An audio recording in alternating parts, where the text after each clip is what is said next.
Come on, start. Try it again. It still won't start. Do you know what the reason is? Let's go to the front. The owner went to 5 repair shops, cleaned the throttle, replaced the spark plug and ignition coil, even replaced the carbon canister solenoid valve, spent a lot of money. The problem is not solved at all. In fact, the reason why it can't start, there is a parts repair shop that is very easy to overlook. This part is the camshaft solenoid valve. Let's take it out next. Unplug the plug first. Open the toolbox, then take out the screwdriver. Aim at this screw. Loosen it.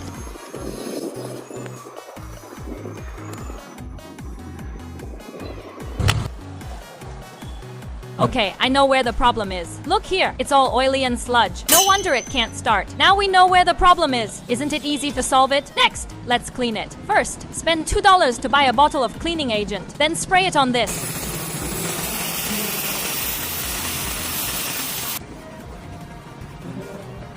Okay, now the camshaft solenoid valve has been cleaned. Next, let's install it back. First, plug the camshaft electromagnetic disc back in, then screw it on.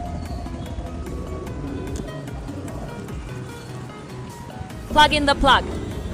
Okay, let's get in the car and try. See if we can start the engine now. My friends, I share car knowledge every day. It's really not easy. I hope you can move your hands in front of the screen. Give me a like to support me. If you can click a red heart to support me, then you can come to me if you have any car problems in the future. I will solve it for you. Let's show you directly. Come on, let's step on the brake. 3, 2, 1, go! How about it? Is it ignited at once? Are these methods very simple? I am Hermione. Follow me. Make a friend who knows cars.